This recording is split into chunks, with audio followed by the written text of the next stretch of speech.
Lift ఎక్కాలంటే ఇక భయం తగ్గే రోజులు రానున్నాయి. తరచూ జరుగుతున్న లిఫ్ట్ ప్రమాదాలకు చెక్ పెట్టేందుకు తెలంగాణ ప్రభుత్వం కీలక అడుగు వేస్తోంది. లిఫ్ట్లు, ఎక్స్కలేటర్లు, మూవింగ్ వ్యాక్స్ నిర్వహణపై ప్రత్యేక చట్టాన్ని తీసుకొచ్చేందుకు సిద్ధమైంది. లిఫ్ట్ తయారీ కంపెనీల నుంచి నిర్వహణ సంస్థల వరకు కఠిన నిబంధనలు అమలు చేయాలని ప్రభుత్వం నిర్ణయించింది. ముసాయిదా బిల్లు సిద్ధం కాగా త్వరలోనే కేబినెట్, ఆ తర్వాత అసెంబ్లీ ముందుకు వచ్చే అవకాశం ఉంది. తెలంగాణలో లిఫ్టుల కోసం ప్రత్యేక చట్టానికి రంగం సిద్ధం. లిఫ్ట్లు, ఎస్కలేటర్లు, మూవింగ్ వ్యాక్స్ కు ప్రత్యేక నియంత్రణ. సీఎం ఆమోదంతో ముసాయిదా బిల్లు న్యాయశాఖ పరిశీలనలో. త్వరలో కేబినెట్, అనంతరం అసెంబ్లీ ముందుకు బిల్లు. ప్రతి లిఫ్టుకు తప్పనిసరి రిజిస్ట్రేషన్, భద్రతా ప్రమాణాలు.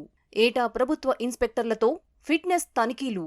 అధీకృత సంస్థల ద్వారానే నిర్వహణ తప్పనిసరి. నాణ్యతలో లోపముంటే తయారీ సంస్థలపై చర్యలు. లిఫ్ట్ ప్రమాదాలు తగ్గించడమే కొత్త చట్టం ప్రధాన లక్ష్యం. హైదరాబాద్తో పాటు తెలంగాణ వ్యాప్తంగా ఎత్తైన భవనాలు, అపార్ట్మెంట్లు, మాల్స్, ఆస్పత్రులు, మెట్రో స్టేషన్లలో లిఫ్ట్ల వినియోగం రోజురోజుకు పెరుగుతోంది. అదే స్థాయిలో లిఫ్ట్ ప్రమాదాలు కూడా ఆందోళన కలిగిస్తున్నాయి. ఈ నేపథ్యంలో తెలంగాణ లిఫ్ట్లు, ఎస్కలేటర్లు, మూవింగ్ వ్యాక్స్ బిల్లుకు ప్రభుత్వం రూపకల్పన చేసింది. ముఖ్యమంత్రి రేవంత్ రెడ్డి ఇప్పటికే ముసాయిదాకు ఆమోదం తెలపగా ప్రస్తుతం న్యాయశాఖ పరిశీలనలో ఉంది. అనంతరం కేబినెట్ ఆమోదం తీసుకుని అసెంబ్లీలో ప్రవేశపెట్టే అవకాశం ఉంది. కొత్త చట్టం అమల్లోకి వస్తే రాష్ట్రంలోని ప్రతి లిఫ్ట్, ఎస్కలేటర్, మూవింగ్ వ్యాక్స్ కు తప్పనిసరిగా రిజిస్ట్రేషన్ ఉండాలి. భారతీయ ప్రమాణాల సంస్థ BSI నిర్దేశించిన భద్రతా ప్రమాణాలను పాటించాల్సి ఉంటుంది. ప్రభుత్వం నియమించిన ఇన్స్పెక్టర్లు ప్రతి ఏడాది తనిఖీలు నిర్వహించి ఫిట్నెస్ ధృవీకరణ ఇవ్వనున్నారు. గుర్తింపు పొందిన సాంకేతిక నిపుణులు, అధీకృత సంస్థల ద్వారానే నిర్వహణ చేపట్టాలి. లిఫ్ట్ తయారీలో లేదా నిర్వహణలో నిర్లక్ష్యం తేలితే